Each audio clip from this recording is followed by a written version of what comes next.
কয়েকদিন ধরেই তীব্র জ্বালানি সংকটে ভুগছে বাংলাদেশ। তেলের আশায় পেট্রোল পাম্পে ঘন্টার পর ঘন্টা লম্বা লাইনে দাঁড়িয়ে থাকছেন হাজারো মোটরবাইক ও প্রাইভেট কার চালকরা। তবে এমন অস্থিরতার মাঝেই মিলেছে স্বস্তির আভাস।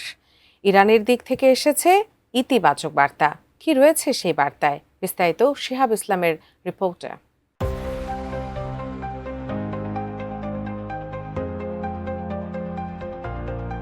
পবিত্র রমজান মাস থেকে জ্বালানি সংকটে নাকাল বাংলাদেশ। পাম্পে পাম্পে দীর্ঘ লাইনে দাঁড়িয়ে ভোগান্তিতে সাধারণ মানুষ। তবে তীব্র সংকটের এই ছায়ার মধ্যেই মিলছে আশার আভাস। মধ্যপ্রাচ্যে চলমান অস্থিরতার মধ্যে বাংলাদেশগামী জ্বালানি জাহাজের নিরাপত্তা নিশ্চিত করতে কূটনৈতিক তৎপরতা জোরদার করেছে ঢাকা। এ বিষয়ে ইরানের সঙ্গে গুরুত্বপূর্ণ সমন্বয়ের খবর পাওয়া গেছে। মধ্যপ্রাচ্যের যুদ্ধ পরিস্থিতির কারণে হরমুজ প্রণালী হয়ে জ্বালানি পরিবহন এখন ঝুঁকিপূর্ণ হয়ে উঠেছে। এই প্রেক্ষাপটে বাংলাদেশ সরকার জ্বালানিবাহী জাহাজগুলোর নিরাপদ চলাচল নিশ্চিত করতে ইরানের কাছে কূটনৈতিক সহায়তা চেয়েছে। নোভা এলইডি টিভি, ঝকঝকে ছবি, নিখুঁত শব্দ, 5 বছরের ওয়ারেন্টি। নোভা মানি সঠিক মান, নিশ্চিত সেবা।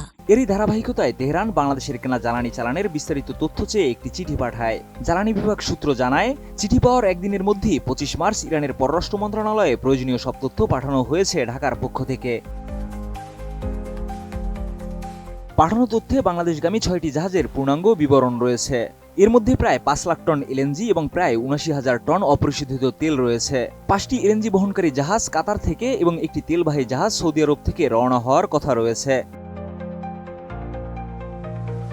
ইরানকে দেওয়া তথ্যের মধ্যে অন্তর্ভুক্ত করা হয়েছে জাহাজের লোডিং তারিখ, কার্গো ধারণ ক্ষমতা, লোডিং বন্দর এবং আন্তর্জাতিক সামুদ্রিক সংস্থার শনাক্তকরণ নম্বর। বিশ্লেষকরা বলছেন, হরমুজ প্রণালী দিয়ে নির্বিঘ্নে জাহাজ চলাচল নিশ্চিত করা গেলে বাংলাদেশে জ্বালানি সরবরাহে বড় ধরনের স্বস্তি আসতে পারে।